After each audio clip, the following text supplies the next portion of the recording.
Good evening, good Thursday evening, Real Money Coach family. This is Tony Jackson. We are excited to be back with you on this wonderful Thursday. Listen, it has been just a phenomenal year. We're so glad that you guys are with us, that you join us every Thursday, whether you're listening to us live or you're on the recording. We want to let you know that we appreciate you. We appreciate you watching the show.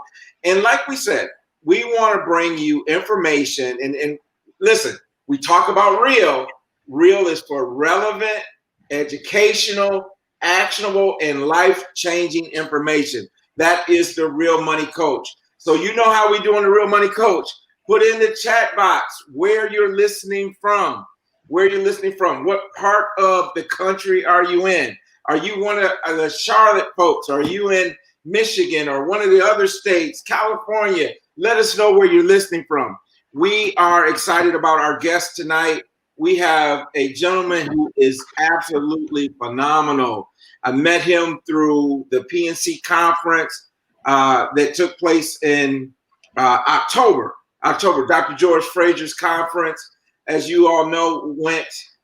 We had to be virtual this year, because of COVID-19 and all that. John, thank you for being with us, Mr. John Stewart from DC.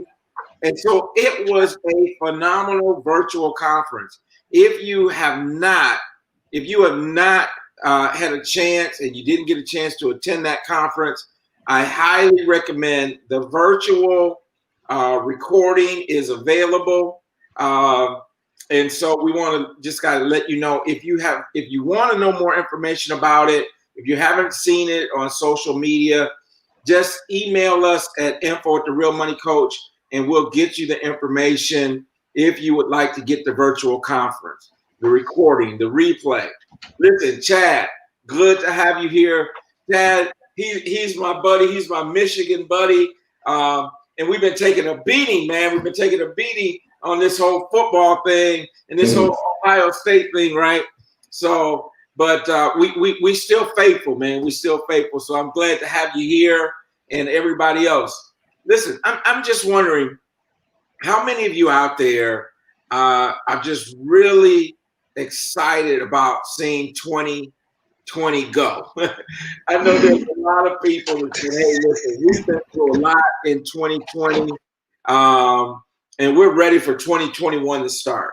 And, for many people, 2020 has been a blessing. I mean, there's some businesses, there's some opportunities that have been blessed out of the challenges. We'll call them challenges. And certainly our hearts and our prayers go out to anyone who's had to deal with the virus, who've lost loved ones because of the virus or any other thing like that.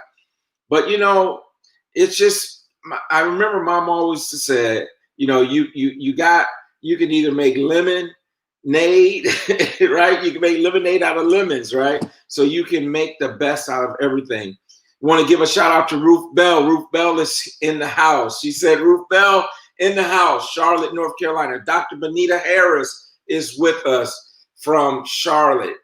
Euro Day, Tommy Day from Boston, Massachusetts is with us. I know it's cold up there, Tommy. I know it's cold. I know it's snowing. Somebody told me it snowed up that way. So, and then we got Pam from the Queen City here in Charlotte. Again, you guys have been faithful listeners. You're here with us every week. And tonight, we're going to talk about something because we have a phenomenal guest. His name is Steven Jackson. No relation, no relation. Hey, Corey, love it, man. Corey, you like my shirt, all right? So love it, man. Good to have you here. And man, you need a petite size, Corey. We get it for you, man. Come on up to Charlotte. We'll go shopping. We'll find you a shirt just like this. But it's just it's been a phenomenal year, and there's a lot of good things that have happened. There's also, of course, the tragedies that have happened, the loss of life, and all that. So it's so important, everyone, that we get our house in order. And if there's one thing I want to encourage you to do in 2021 is to get your house in order.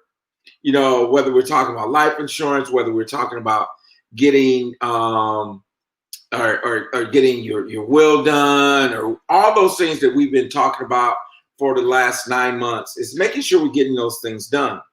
Now, one of the things that has happened as a result of COVID is that we have seen this disparity in the in the Black community. Whether it's economically, health-wise, and all these types of things. So tonight, we have a phenomenal guest, and one of the things I'm so impressed about when looking at his bio is that he's a gentleman that's out teaching, helping people. We're going to talk about prison reentry. We're going to talk about some other things in terms of business and his training. But one of the things we want to talk about is and I want him to share his experience in terms of turning health around. Listen, our health is the new wealth, right? And so if we never have known it before, we have to maintain our health so that when but from everything else, the conference was excellent. Yeah, I don't know how you could have done a virtual conference any better than what they did. Like you said, we weren't all in the same room. I couldn't run into you in the elevator and get to really have those type of side conversations. But Stephen, tell us a little bit about the work and business opportunity, WIBO. And, I just want to say we're looking forward to working with you on some things, in the new year. But tell us a little bit about that organization. What do you guys do? And So the Workshop of Business Opportunities, we affectionately call it WIBO, began in 1966 as a way to teach Black people how to start profitable businesses. Our founder, Walter Geyer, him and his wife was watching television around in 1965, watching our ancestors get hosed down, dogs sicked on and beaten for, the right that, just to have human rights. And his solution was that if we were able to start our own businesses, we would drastically improve the economic conditions of our communities. So he went about, and his wife was like, who is the we? Because our founder, Walter, he was a master sales trainer and he wrote training manuals. So he went about and wrote the workbook. We had our first class in 1966 in Harlem YWCA. 15 people attended, 12 graduated.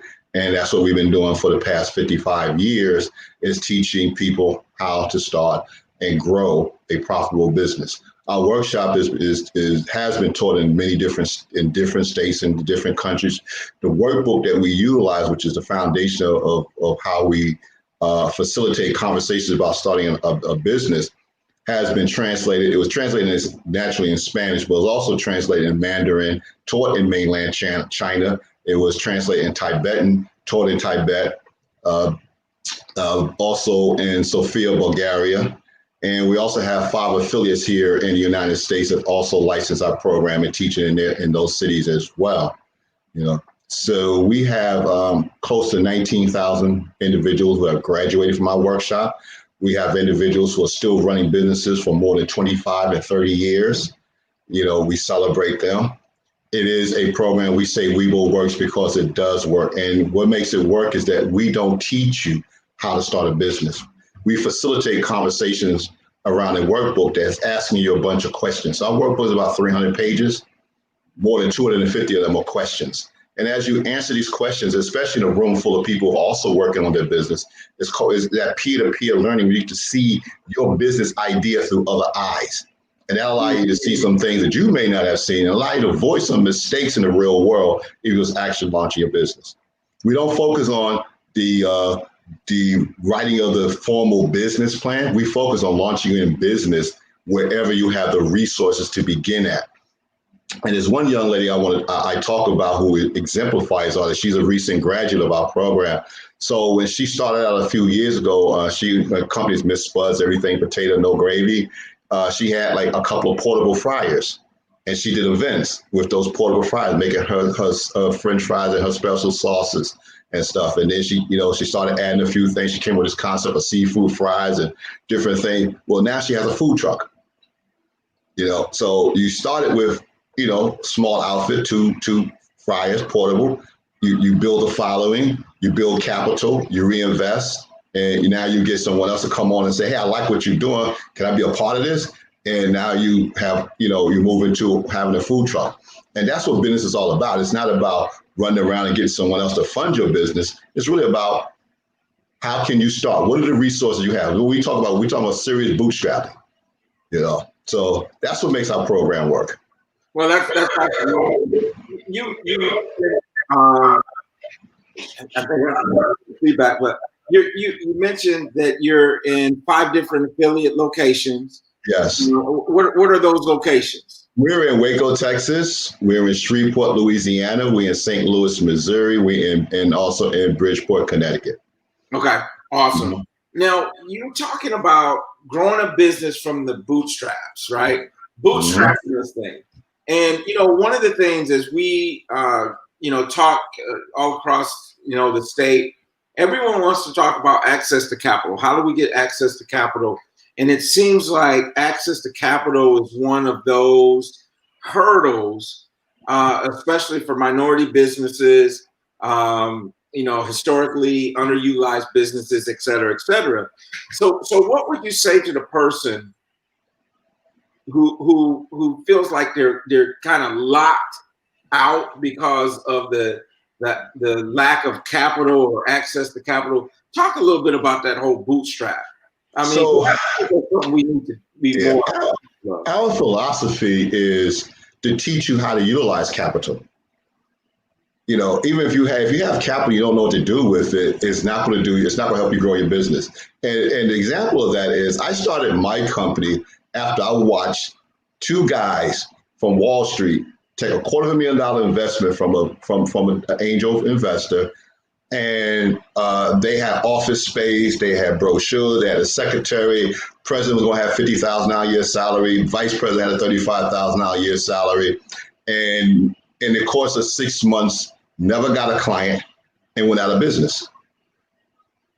So access to capital, and these were 2 white guys, okay, from Wall Street, from a brokerage firm in Wall Street, and basically just went through $250,000 in 6 months and had nothing, not one client to show for it. Okay, so here I go. I take this same concept and first, as I told them when I saw them failing, I was like, I think you guys are targeting the wrong market, but what would I know? I'm just an insurance agent, right? So I took their concept, which is kind of interesting because I watched 2 people fail and I said, so I'm going to start the same business, and this was a brand new industry as well, employee leasing at the time. And I took the workshop. I once again, and as I was going, we have this concept called break-even analysis, which is like 3 classes. And if you ever look at any of the interviews on our website, or you talk to anyone who's a Webull graduate, they would tell you that those 3 units, 6, 7, 8, break-even analysis are tough. And they're not tough to be tough, but it's about the numbers. You cannot be profitable in business if you don't know your numbers, if you don't know what your cost is, if you don't know what your competitors are charging and what value they put to what they're charging. If you don't understand your direct and indirect, you can't be profitable. And we have people who take Webull who are in business just so they can get to understand that as well, to see if they're really making money. So as I went through break-even analysis, I started thinking that, wow, I may need $200,000 to start this business. But then that's what I wanted. So we have this, what we want and then what we really need. So when I started with less than $3,000. I started in my dining room. I didn't have no office space. I was using a service from Bell Atlantic where 1 ring could be business, 2 rings were personal. So I knew how to answer the phone based on how it run. I bought it for a lot of the stuff I needed, which was stationery. I bought it for stationery. And instead of buying assets, I did a lot of networking. I joined chambers of commerce. I did webinars. I did seminars. And that's how I grew the business to a little over $4.5 million in 4 years before selling it. Wow. So it wasn't about, and I did take a loan in the 3rd year, but I took a loan to buy another temp firm in New Jersey. So when I went to get capital, because I was expanding and I had a plan, knew how I could pay it back. I had the financials. So I was well prepared because all my advisors were financial people. I am not. I mean, I have a degree in computer science, but I'm not. I don't care for financial math. It's just one of those things. But I surrounded myself with people who did, and that's based on what I learned by going through the workshop. Was that if something that you're weak in, you get people who can help you strengthen that.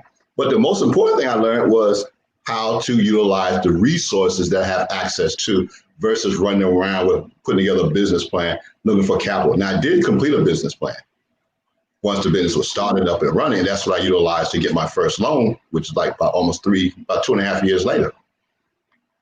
Wow. So I love that because you're talking about using what you have. You're talking about capital that you have. You're talking about utilizing the resources that we have. And so many times we're looking for the other for resources outside of ourselves when the greatest resources we have is within. And you think about in today's environment, I think about this, and you mentioned insurance, and you might have gotten insurance around the same time I did. Back when I got insurance, you got a telephone book and you were dialing in the telephone book, right? Yeah.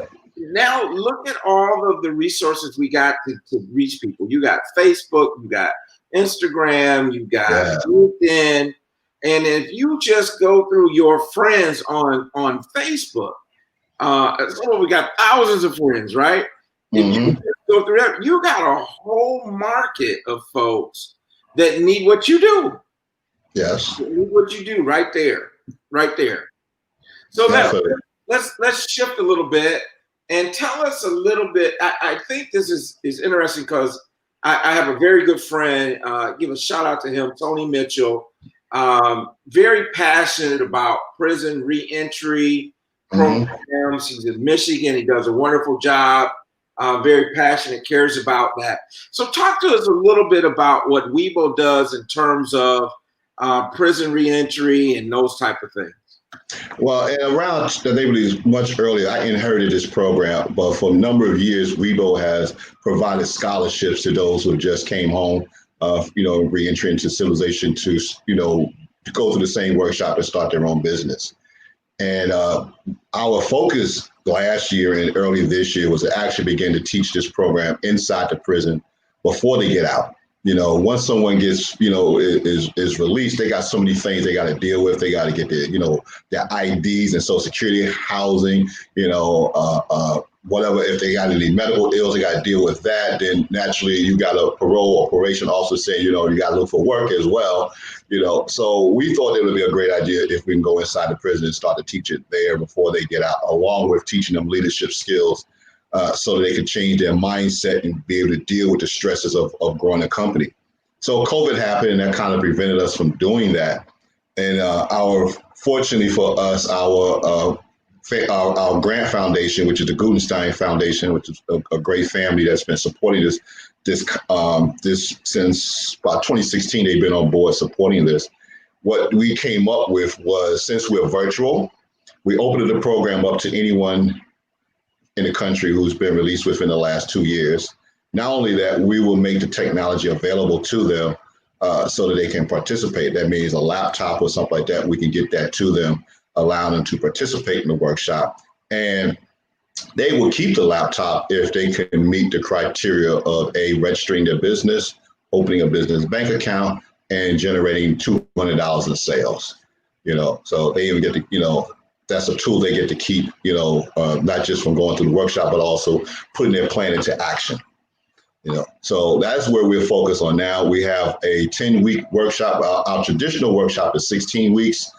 We created a 10-week workshop, a shorter version, just as powerful, and it's more for the individuals going to be starting like internet-based companies that's not going to require a lot of capital to begin. And, it's not going to be labor intensive. We're going to need a lot of staff and stuff like that as well. So we are running cohorts for the 10-week workshops, probably every 7 to 8 weeks. We're launching a new one. The next one launches January 18th.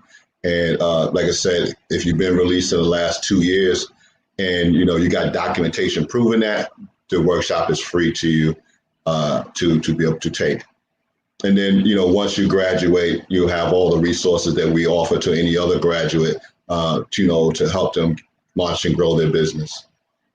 I really awesome because, I believe in helping the least of these, and oftentimes when you think about someone who's made some mistakes, ended up, maybe with some jail time or prison time and those types of things, and now you got a mark on your record. I mean, you got a felony on your record, and it's hard to get hired. It's hard to find credible work that's going to really produce something for you. So I love to see when that evolves to, starting a business, getting a second chance. And so I think it's really awesome that you guys are making that available. And like you said, it's available no matter where you are in the country because it's a virtual program. And I think that's pretty awesome. I think that's pretty good. It is. It's important. I mean, our mission is to help people in underserved communities. And, whatever mistake that you may have made, because unfortunately there are those in prison who didn't make the mistake except for being in the wrong place at the wrong time, that should not hold you back from being productive in society. And unfortunately, what COVID has done is erase a lot of opportunities for them to get employment. So that becomes difficult to them. And here in New York City, they can't even get their ID together. So the only ID they have will let anyone know that they are an inmate or they just got released from prison. So that means that there's the only jobs that they get to go apply to are the ones that basically just hire recently incarcerated individuals. So we have that issue here that's going on, in New York City. And what even made it even worse, we say this country says one thing, but consistently do something else. So those who have gone through, paid their debt to society, started their businesses, and COVID told them to shut, government said shut down because of COVID. They could not, if they went to apply for the PPP or the EIDL, if they had a felony within the last 5 years, they were automatically disqualified. Wow. They couldn't even apply. There's a good character clause that was in the original EIDL that got transferred over to the PPP loans as well. So here it is. You served you served your sentence. You come out. You're doing your best to be a productive citizen. You start a small business. You're growing a business. Now COVID says shut down, and the government says, "Oh well, you got a felony. We can't help you." Wow. I mean, but we've seen that, and I've heard a lot of that, in the, when we're, with the voting and those type of things, losing your voting rights. But I didn't know it really spilled over into some of and it's probably even in some of the SBA funding and those type of things as well. So that's pretty interesting. The fact that that's there. And I never really thought about the impact of COVID on the population of people that have been incarcerated and coming back. And there's other groups in our society that COVID has had a tremendous impact on. I think about, foster care and foster kids, and especially those who have gone off to college and then they close the dorms down and have no place to go. I mean, and so there's so many people that's affected by our society. And that's why I think it's really important that we all be mindful of that, and that we strive to be as successful as we can and give back to the community, give back to, where we came from. But you can't give what you don't have. True. And we gotta get up on our horse, man. We gotta get up on our giddy up and just keep pushing and driving forward.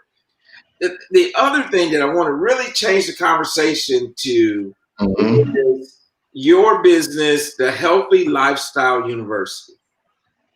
And when I was reading about that, and I'm gonna just let you loose and just tell us how that came about, what it's all about, where you see it fit in this overall conversation about health and wealth. And just I think it's so interesting. I think a lot of people would love to hear this. Okay, so I was an athlete. I played some college basketball, so I was an athlete, but over the years, become less active. And I've always been good at going get my annual checkup. And every year I go to my annual checkup, my numbers was rising piece by piece. The doctor says whatever. And he says, Steven, you do X, Y, Z. And I may start on it for a while. And then like a lot of people, you just fall off and start going back to other habits. 2009, though, was an interesting year because I go to the doctor and he said, okay, I need you to come back and take another blood sugar test. And he tells me, okay, now you have diabetes. So I had high cholesterol, which I believe is kind of like something that's predisposed to our family because I'm not the only family member who battles high cholesterol. But then I started getting high blood pressure. And then now I call it the triple crown of bad health when I was diagnosed with type 2 diabetes. And I refused to take another medication. So I met with the endocrinologist and we went over, she said, well, these are things you got to start to do. And I became very serious about making small changes. So the first thing that I did, which is the greatest suggestion, was I started writing down everything I ate. That food diary. When you start to really visualize what you eat. So I realized that my lunch was enough calories for the day. Minus the other 2 meals. I mean, my lunch was, it was it. So, my typical Sunday breakfast was that typical breakfast. It was the eggs with cheese, the grits with cheese, some bacon, some sausage, some biscuits. That was a typical breakfast I would eat, and then I would have a lunch that was just as big, and then I'm going for dinner. So, I'm eating and I'm not exercising regularly, so I'm not burning any calories. So those things started to change. And then I had a Wii Fit. So I started working out on the Wii Fit and I started making some small changes and the numbers did start to go down. However, the weight really wasn't going down, which was affecting actually the high blood pressure as well. So around 2011, though, even though I was making changes, you start to fall off again because the sneaky part about diabetes is that it's a disease that you don't feel. So a lot of people disregard it. And when you start to, you feel okay. So you start to cheat a little bit, So I stopped eating like mac and cheese and stuff like that. And, like our numbers went down. Steve, you're looking good. Number went down to 8 months later. I can have a little more ice cream. So you start to go back up. And around 2010, I was speaking to a boys and girls club in Brooklyn. And this photographer, a friend of mine, was taking photos and he posted the photos on Facebook. And when I looked at the photo, he shot a profile shot. You ever remember the Alfred Hitchcock show? He do that profile, the stomach sticking out. And I was wearing a purple sweater. So the first thing I saw was Barney. And the photo made me angry. I mean, I wanted to burn this dude's house down. I wanted his family gone. I mean, I was really that angry, but then the anger turned to myself that I allowed myself to get like that. So then I started to work out more. But I knew I needed to do something to really change my lifestyle. I needed to train for something big. So prior to that, I never ran a marathon. I have a bunch of friends who have run marathons. And I made a decision in 2012. Well, actually, I made a decision in 2011. I was going to train and run a marathon. Knowing that once I start training, I will start changing my eating habits because now I got to be able to fuel my body properly to run 26.2 miles. And that's what I began to do. And this is how the universe works in your favor. So there's 2 ways to get into the New York City Marathon. You either have ran enough races to qualify, you get into the lottery, or you donate a lot of money, raise a lot of money, and you get it. So the first thing I did, I entered the lottery. So it is like April, the lottery results are coming out, and I'm sitting there with my coach, and I have to check my bank account, and the fee is gone. They took that money. That means I'm in. And I'm like, yeah, I'm in. And they're like, oh, I'm in. Now I got to work. And I started training, just started running, like anything else, you start running a few miles. But what happened, I was making changes in how I ate. Okay, so I was eating a lot cleaner, a lot better. I started, I was keeping away from most of the processed foods. I was really working hard to get down. And you can see from behind me, I actually ran the New York City Marathon. And then a week later, I went to Trenton, New Jersey and ran a half marathon. And then the following week, I was in Richmond, Virginia, running another marathon. So I actually ran 3 races in the month of November, 2 full marathons and a half marathon, which I would never, ever do again. That was excruciating. But I got affected. I enjoyed the journey. I enjoyed what it was doing for my body. And then I started studying more. So I started studying the science of running because I'm a lazy person. I want to do the minimum amount of work. So I really started studying running, the effects of running, everything. And then I became a certified running coach. And I was always helping people and giving them advice and stuff about what I learned and sharing that. And people started to call me coach before I even took became a running coach. And then in 2013, after running a race in Brooklyn called the Brooklyn Half, which is like the nation's largest half marathon, I had a conversation with another Black gentleman coming home, and we're talking about the lack of Black men we see running. Then next thing I know, I started a running club like a few months after that. It's called Run to Live. So we started running. I started a running club. Now, I'm coaching runners. I'm starting to coach runners, and the club was growing. I mean, I was coaching runners from other parts of the country online.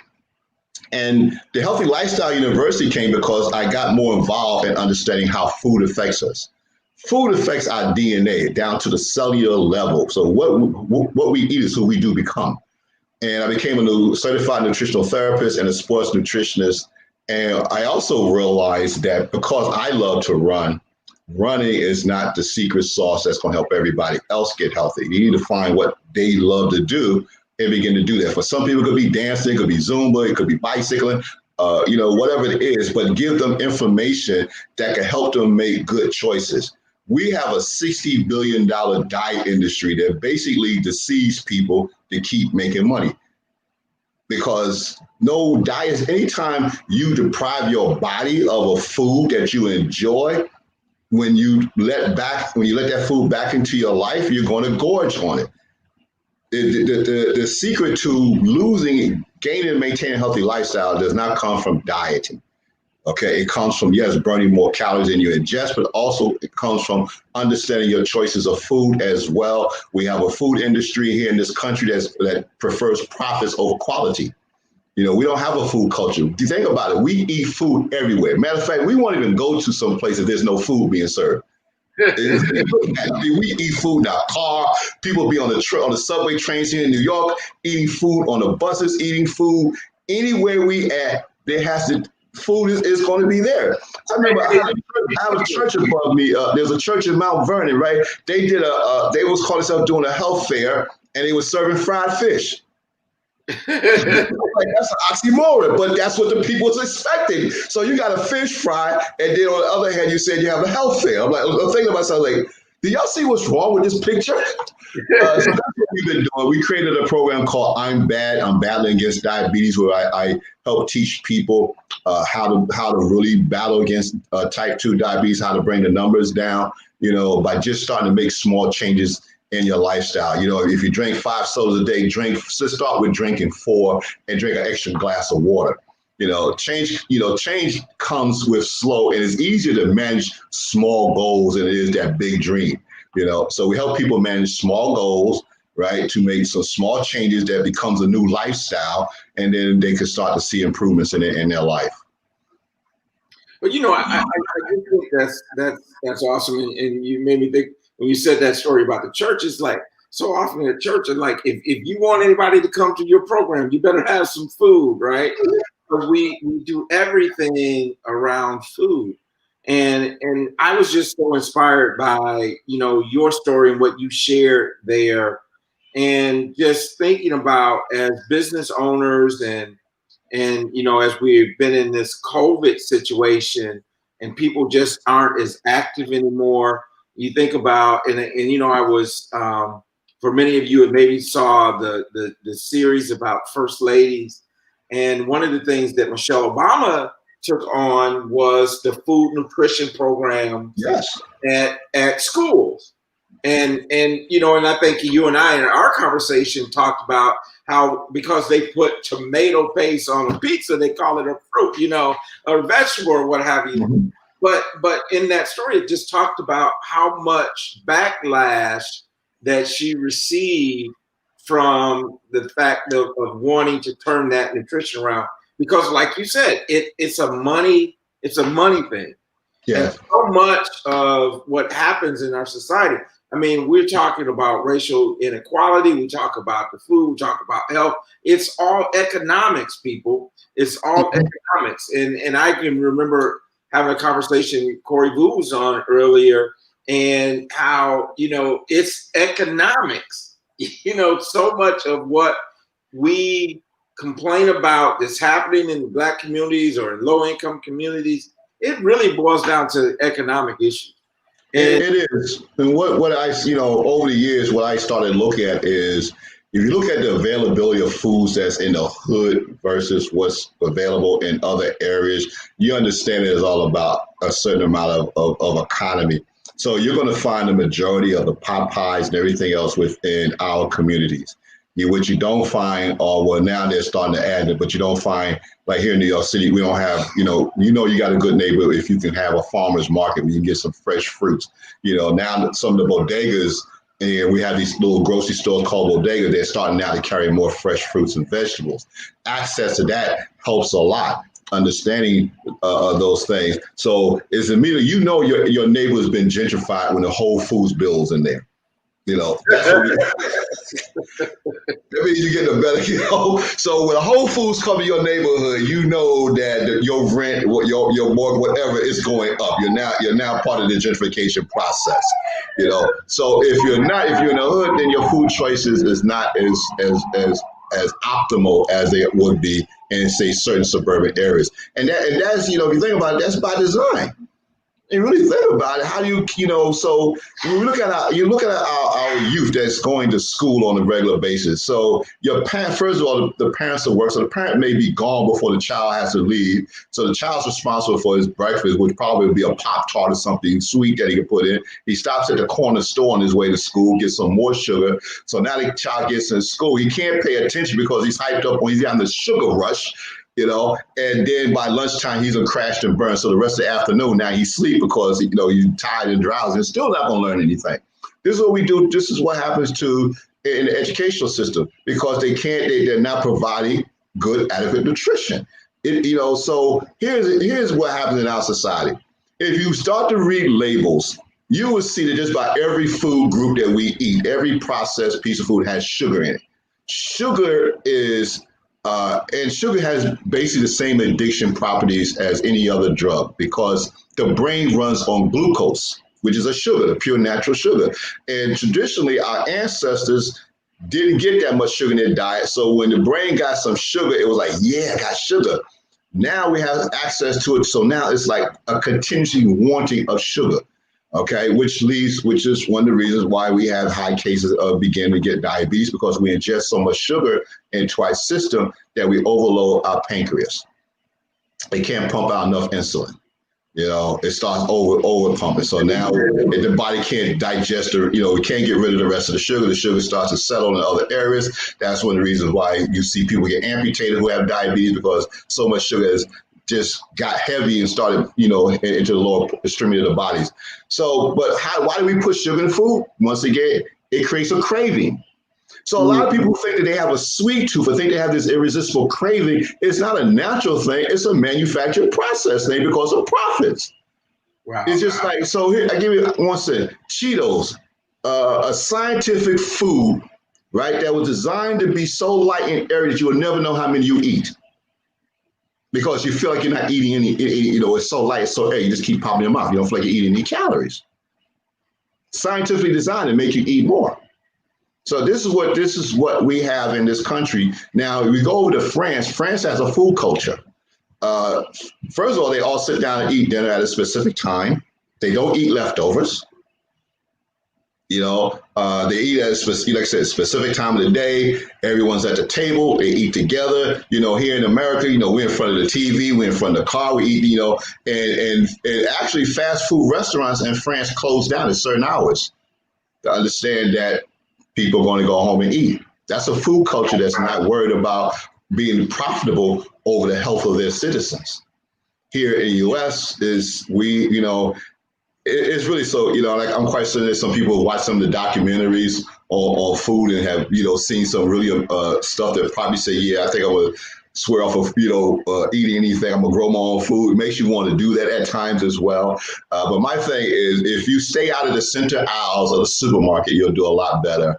If you keep a lot of the processed foods out of your diet, if it comes in a can, a box, if it has ingredients that you can't pronounce, your body don't know what to do with it. So when your body don't know what to do with food, it's just going to turn into fat or, something else that's not going to do you any good. Well, that's all. Marlon is really comes on. Some people may be asking, so why are we on the Real Money Coach having a conversation about eating, food, and health and all that? And I'm gonna tell you, people, the reason is because I see it over and over again as we make applications for insurance and people wanting to get in the best product, is that so often in our communities, we're not getting the best rates on these. That's right. Because of underlying health issues. Correct. And so if we can start to address those underlying health issues, then we can begin to talk even how do we take advantage of generational wealth through life insurance and through just healthy living, keeping our medical costs down, not having to go to the nursing homes and assisted living facilities and all those things. It all works together. There's nothing that's actually in silos. And so we're all part of that. And so that's why I'm enjoying this conversation. So Marlon Smith, come on in, brother. How you doing? Great. How are you guys doing? Man, we're doing good. How you doing? Oh, man, y'all talking about food. That's why I showed up. Man, but really, your health is your wealth. And for all of our viewers, I think Stephen's really, dropping some knowledge. And, once you really, isn't it true that sometimes you don't appreciate it until it's gone? And, yeah. Right. I mean, and I think it's just so important that we need to do. But I mean, Stephen, you were really just breaking it down as far as they have, and I remember watermelon, they had seeds back in the day. You know what I'm saying? You got actually there's a couple of trucks that come from North Carolina that actually bring seedless watermelons up to New York. So bring seed watermelon with seeds. Like a real watermelon. 100% correct. Yeah, man. I'm like, how can you have a seedless fruit? I mean, that's got to be genetically modified, right? That's the science. I mean, people have. If you've seen any of the documentaries, you see how bigger our chickens are now.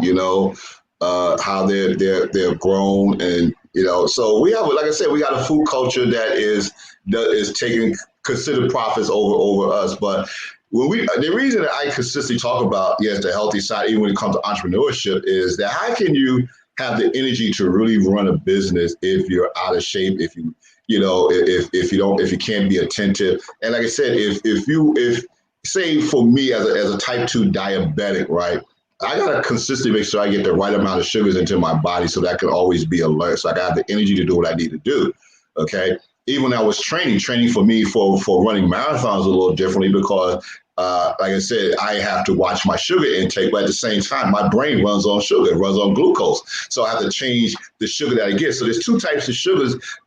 So there is the simple sugar, which is in most of our cakes and candies and pies. And that's the stuff that gives you that quick rush and you feel great. And then you crash and burn. And then there is the sugar that we get from fruits and vegetables, which breaks down much slower so that it gives us longer lasting energy. We don't get that spike. We don't get that, I can run 1,000 yards and then you crash and burn. Like you drunk and drink, have 5 Red Bulls and then, you're done for. That's what happens. So in most processed foods, you're getting that type of sugar.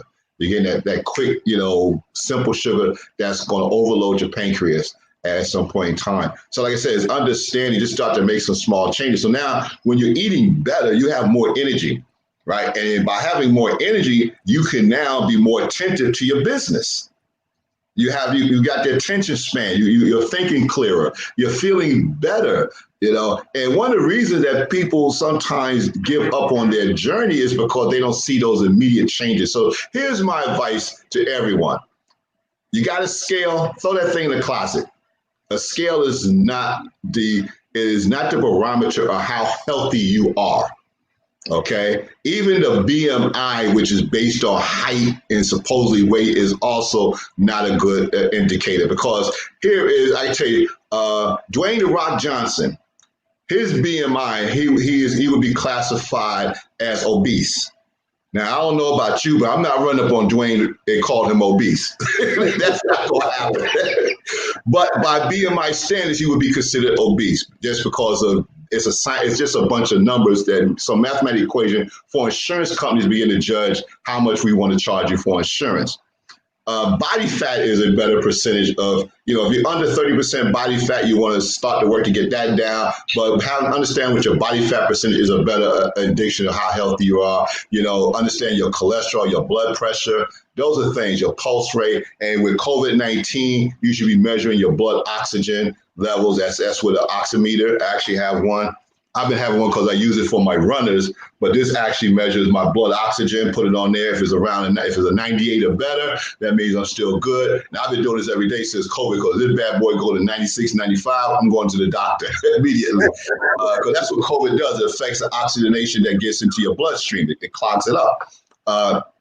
But these are things that do. The scale, what happens is people start this journey to get healthy, and then they step on the scale, they don't see no change, and then they get depressed, and then they go back to the way things work. And that's what the diet industry keeps BSing people about. So here, what it really comes down to, when you start to eat better and exercise more, what's going to begin to happen is you're going to have more energy.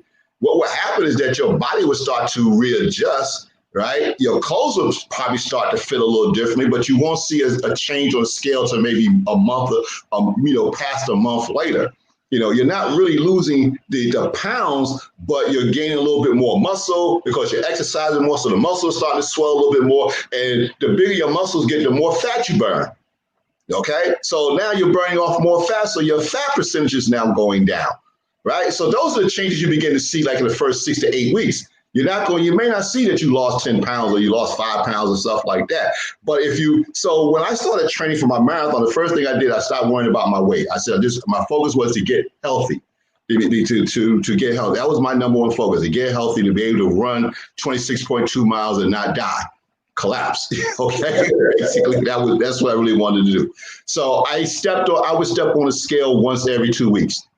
And whatever it said, and I just stepped on, looked at it, and walked away. So if I didn't see no change, I didn't worry about it, because, if I was running 5 miles a week before and I could run 7 miles, that means I improved. That's what I want people to think about when it comes to that journey of how you get healthy. There's some small things we can do. I said the diet industry, matter of fact, they don't even use the word diet anymore because they know it doesn't work. So, Weight Watchers, everybody else is now changing the language, but still, anytime that you are deprived, and don't deprive yourself of specific foods, cut back on them, reduce them. Don't just go cold turkey and deprive yourself. If you love a pint of ice cream on the weekend, don't just go cold turkey and stop eating ice cream, because you're going to start to crave it, and that crave is going to make you overindulge when you start to put it back into your body. Okay, but just go and think about if you could eat less processed foods, more foods that's natural. So as I say, if you can't pronounce the ingredients on it, your body does not know what to do with it. That's what it really comes down to. So these things become helpful because as an entrepreneur, as a business owner, now you're more fit. You can run your business better. You got more energy to run your business and to deal with your family and everything else that you have to do in life as a life of an entrepreneur. And also, the thing about this journey was that it also, my daughters changed as I changed. So as I began this journey, my children also adopted it. They started eating different. My youngest daughter is basically, she's almost became a fitness instructor. She was going to college to become an architect, but she got into she's that typical gym rat. We was in the gym together. She'd be in the gym consistently working out. She's been studying to be a fitness instructor. But all of my children began to adapt this healthy lifestyle. So you begin to inspire the people around you to live longer. So this is important. And what's the one thing I will say about this whole thing is that just because I knew better didn't mean I did better. So I lost 4 of my uncles on my mother's side all died of heart attacks. My mother and her 3 sisters all have had heart attacks. right? So you would think that because I see that in my family, that I would have changed my lifestyle a lot sooner, but I didn't until I came down with type 2 diabetes. I waited until it got to that point before I made that change. Even though I saw the family history, know the family history. Matter of fact, I remember when my mother had a heart attack, the doctor said, yeah, you're going to get a heart attack, pointing to me and my sibling. You probably going to get a heart attack. You'll probably get a heart attack. You know, and I'm fortunate I'm 64 years old, no heart attacks. Yet I do have 2 stents in my arteries because they were clogged. And I just felt they just opened them up a little bit more so I could run faster. But this is that, you know, by me being more active now, I can see things differently about my body so I can react and adjust. That's awesome. I just want to run down through a couple of comments as we come to the end here. We had Karen Moore said diet is the key. She also said that Mr. Jackson is keeping it real. Chad said you got to stay off that pork. You got to stay off the pork. A healthy pocket. Love that. And so then here we got Alice Martin had a question. Is Algave, if I'm saying that right, a good substitute for regular sugar?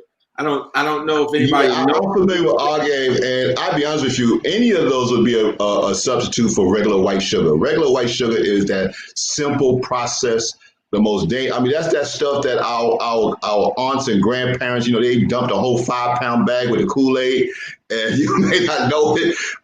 So Algave is a better stevia. If you could get fresh stevia, that's even better. Stevia is actually actually much sweeter than Algave. They're both healthier choices. And just begin to incorporate a little bit at a time. I'm a fan of honey.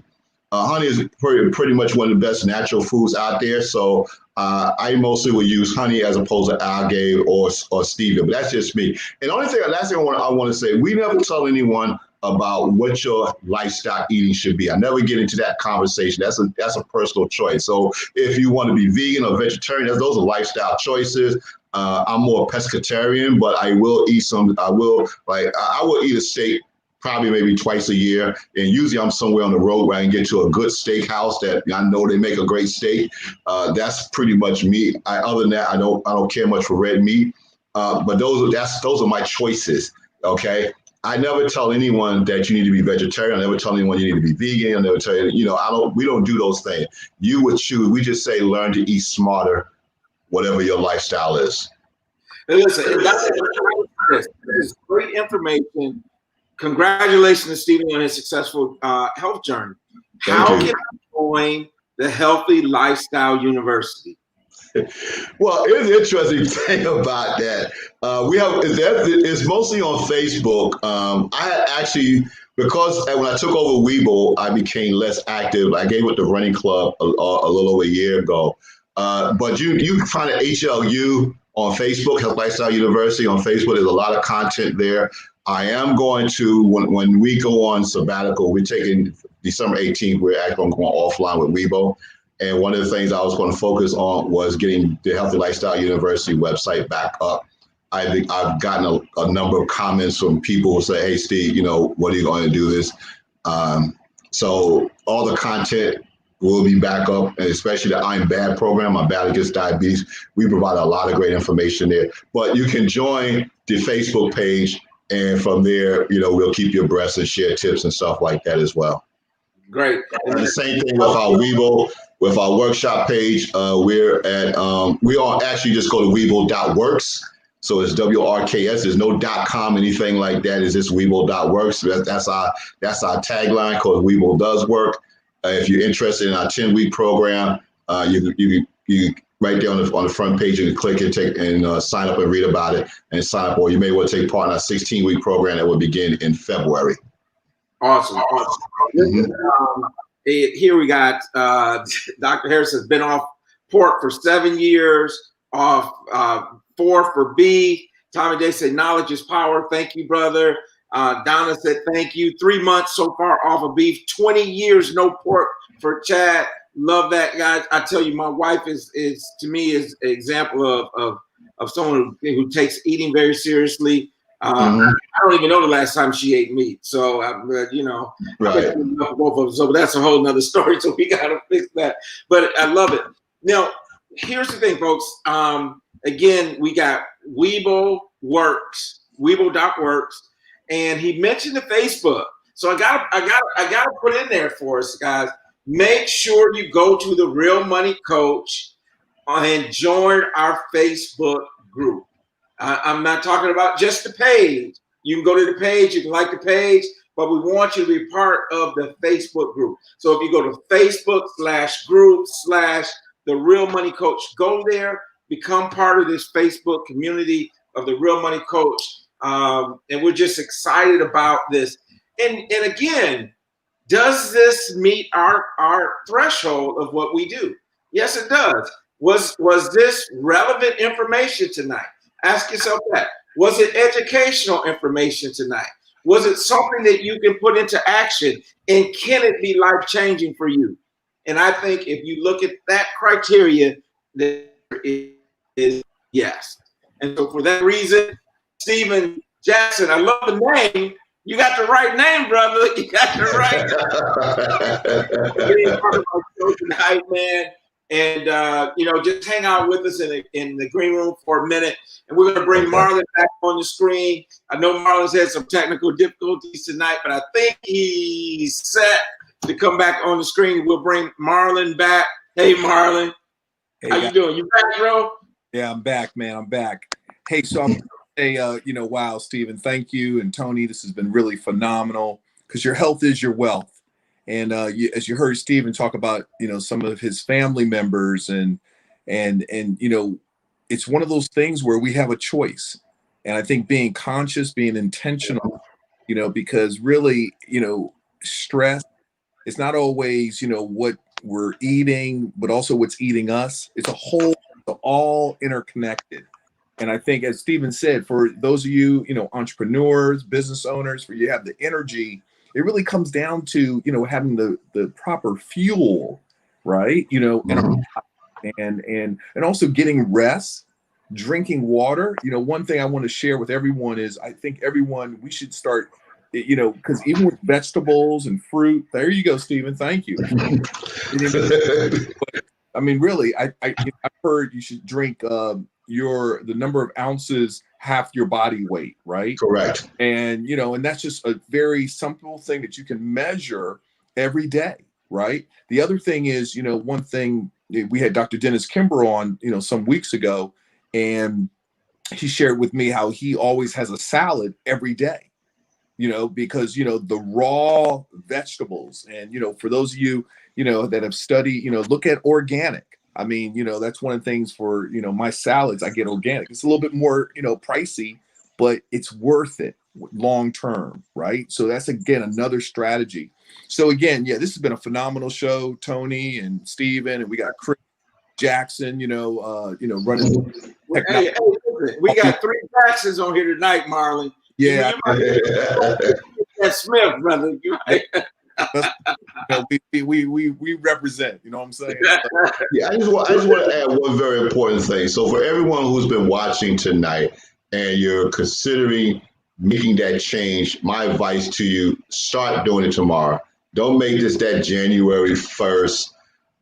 Actually, I don't even make resolutions, because anything that I feel I'm going to change in my life, I'm going to start now. So make your small plan, set some small goals. You know, there's nothing wrong with having a big dream of losing 50 pounds, but set some small weekly goals. Take it one step at a time. You know, incorporate, you know, like I said, substitute one bad thing for one good thing. I'm like Dr. Dennis Kimber. I'm a big fan of having a salad for lunch, you know, with some other stuff as well. You know, so actually they say the thing is that if you eat your heavier meals earlier in the day, you have more time to digest it, versus what we traditionally do is have that big heavy meal at dinner, and then, you know, we're going to bed a few hours afterward without expending any energy. And when you're at your relative's house, load up on the vegetables first. You ever notice that, you know, we grab the mac and cheese, and then we got the protein, the meat, and then there's a little bit of room left for the vegetables. Give yourself some more vegetables as you move on. Okay, just some small things like that. And the last thing I'll say is, there's also something intermittent fasting. Mhm.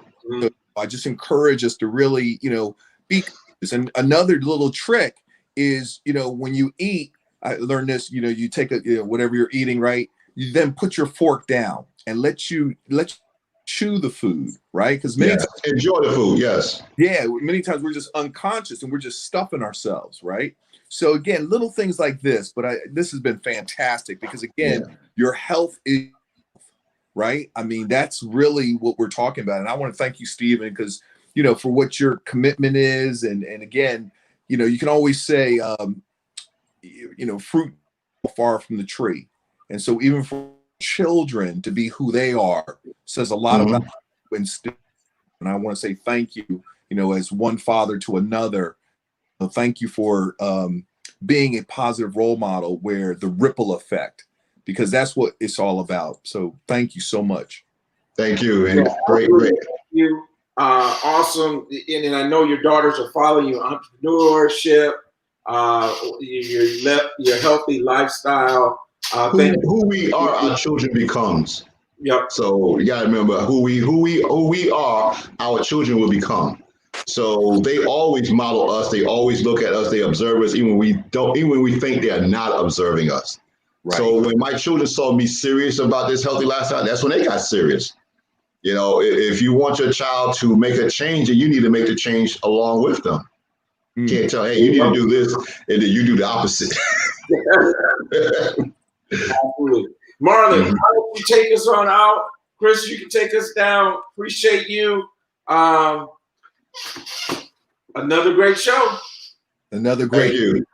Thank you, Stephen. And, we'll be working with Stephen and doing some things. That's what it's all about, collaboration. And so, think about what you learned today. You can type in the chat box, what's your takeaway? What's one thing you're going to do different?